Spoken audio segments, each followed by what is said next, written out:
Hi, good morning. Preparing breakfast para sa mga dogs. Niluto ko lang tong galunggong na isda. Pinakuluan ko na may konting suka at tubig. Parang paksiw pero walang seasonings, walang sibuyas, bawang, luya. Ganon lang siya. Tapos ito, naglalaga ako ng kalabasa at kamote. Malambot na nga itong kalabasa at kamote at kumukulo na rin itong aking isda. Ito nga yung breakfast ni Mu kasi ayaw pa niyang kumain ng rice. Nagpapagaling pa kasi siya, so dudurugin ko nga lang itong kalabasa at itong kamote. At least kahit ayaw pa niyang kumain ng kanin, ang importante kumakain na siya.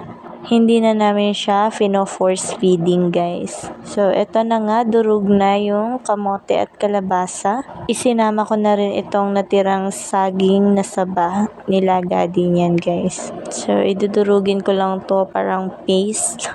Kasi kung hindi siya kakain ng kusa, force feed pa rin siya. Pero I doubt kasi kaninang umaga sa kagabi kumain na siya ng mag-isa. So ito pa rin, patuloy pa rin yung kanyang gamot, Broncure, D-glucose monohydrate, may vitamins, immunol, and yung tolfenamic acid. Habang pinapalamig ko nga yung pagkain niya, dumating na itong kanyang pet wipes. This is organic pet wipes, soft cotton, and no alcohol. Kasi importante, safe sa dogs kasi ipupunas ko yun sa kanyang mga mata at sa ilong. At ito na nga guys, malamig na yung kanyang nilagang kamote, kalabasa at may saging na saba.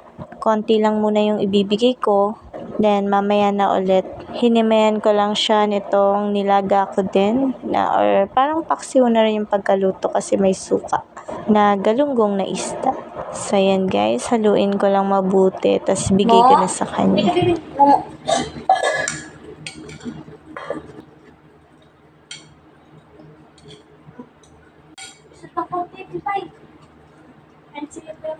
Pero syempre, kahit kumain na si Pipa, binigyan ko pa rin siya ng konti. Pero ang bilis niya talagang kumain, guys. Nag-rice na yan kanina, nagpandesal pa.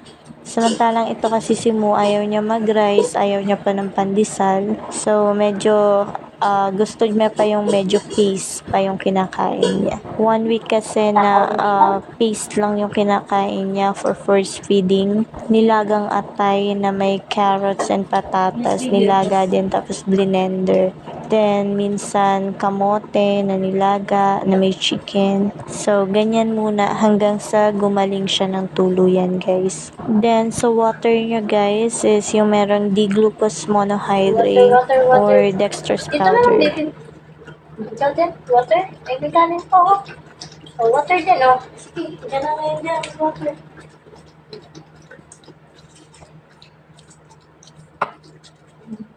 More water, more water. Water lang. Di ba, water na yan. Ito talaga, takot-takot.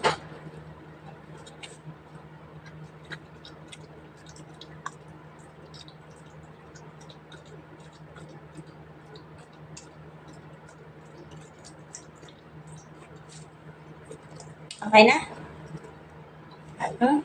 Drink pa water. Water pa mo, water pa. Water pa, bibi. Ayaw na?